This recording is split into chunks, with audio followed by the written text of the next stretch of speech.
சமீபத்தில் நான் ஒரு சகோதரர் சந்திச்சிருந்தேன். அப்போ அவர் இந்த குர்ஆனை பத்தி கேட்கிறாரு. இதுவும் கவிதை மாதிரி ஒரு கவிதை தானே, இல்ல கவிதைனா இதுல இது என்ன கவிதை, இல்ல கவிதையா இல்லையா, இப்படி எல்லாம் கேட்கிறாரு. பொதுவா இதை நாம என்ன வேணா பதில் சொல்லலாம், அப்படிதானே? இல்ல இது கவிதையாக இருந்தாலும் அழகான கவிதை, அப்படி இப்படி நம்ம எதையா சொல்லுவோம். ஆனா இதை பத்தி குர்ஆன்ல ஒரு வசனம் வருது. இந்த தூதருக்கு நாம் கவிதையை கற்றுக் கொடுக்கவும் இல்லை, அது அவருக்கு தேவையும் இல்லை.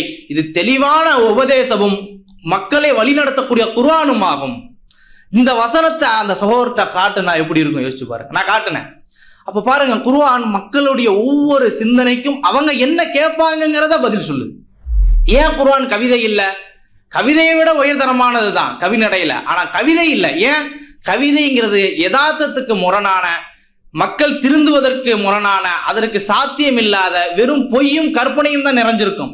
ஆனா குர்ஆன் அப்படிங்கிறது அப்படி கிடையாது. இது வழிகாட்டல் புத்தகம். நிறைய மக்கள் கேட்பாங்க, குர்ஆன்ல டைனோசரை பத்தி இருக்குதா, குர்ஆன்ல அதை பத்தி இருக்குதா அப்படின்னு. இது தகவல் புத்தகம் கிடையாது. இதுல சொல்லப்படக்கூடிய இறை தூதர்களை பற்றிய முழுமையான வரலாறு கூட குர்ஆன்ல இருக்காது. ஏன்? இது தகவல் புத்தகம் இல்ல, இது மக்களை வழிநடத்தக்கூடிய வழிகாட்டல் புத்தகம்.